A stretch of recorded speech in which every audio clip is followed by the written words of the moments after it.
Well, this week, the world commemorating International Women's Day, of course, and it's all about women who've been making strides in fields that were generally male-dominated. Either they were or they still are. We'll be talking about that. One of those firepower women is Amelia Beattie, the CEO of Liberty 2 Degrees, co-owning several of the country's iconic shopping centres, including the big ones, Sandton City, Nelson Mandela Square, Eastgate Shopping Centre, Melrose Arch, and Liberty Midlands Mall. Amelia joining me this afternoon to talk about this. Hello to you, Amelia. And I suppose the problem is always going to be, when we talk about this, is women moving up in a male-dominated industry. And I suppose that would have been true for you as well. But yet you've made it to the top of the corporate ladder. I suppose many people will be wondering, how exactly? Good afternoon. Good afternoon, Gareth. Yes, we are in a male-dominated industry, but over the last 20-odd years, the property industry has made enormous strides in changing that and giving everyone an opportunity to have more equity. If you look back at what we had in the early 2000s to where we are today, there's really been great things to celebrate, but it's not enough. There's still more that needs to be done. And we're really working hard as an industry to ensure that we continue to give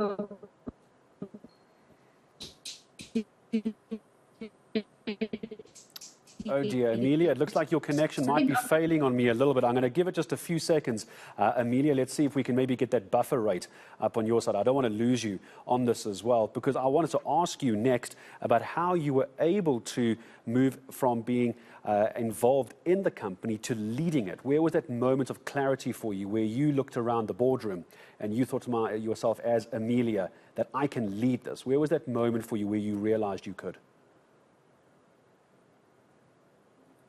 It was at the end of 2016 when we listed L2D. They were looking for the CEO, and I put my hand up and said, I want to do this. And they gave me the opportunity, and 6 years on, I'm still here.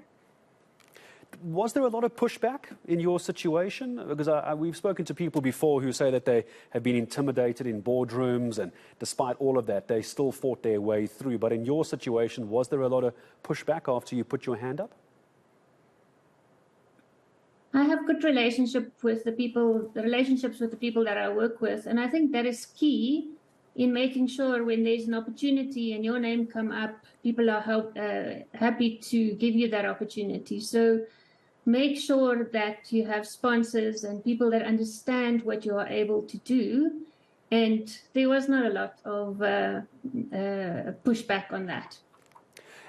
Do you find it odd that you're still being asked questions all these years later, as we talk about International Women's Day, that someone in your position even has to do an interview like this to talk about women in your position? Should this not be the norm these days, or do you think it's still a relevant conversation in 2023?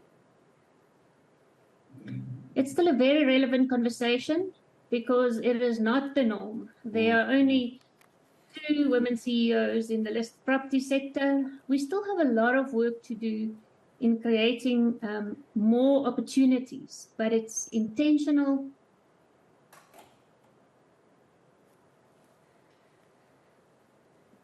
And that means 50% women on our board and on our exco, and it is by that intention that we got it right. So the ask and the call to the rest of business South Africa is really to be intentional about it and not to make excuses for it.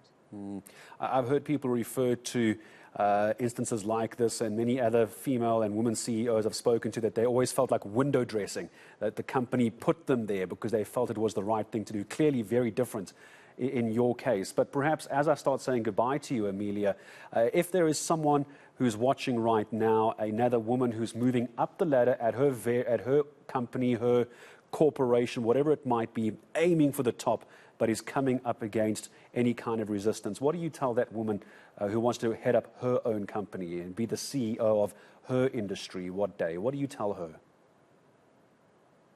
I tell her to be confident, to believe in herself, and to never give up on that dream. Amelia, thank you very much indeed for your time. I'm very glad the signal stayed with us. It was failing a little bit, but we definitely had a chance to catch up and see how you got to the very top of where you are. Amelia Beattie, thank you, for your CEO of Liberty 2 Degrees as well. It's all about that support infrastructure as well, and just never giving up. That's the takeaway for me on that. Well done to Amelia, and thanks very much for her making time for me today.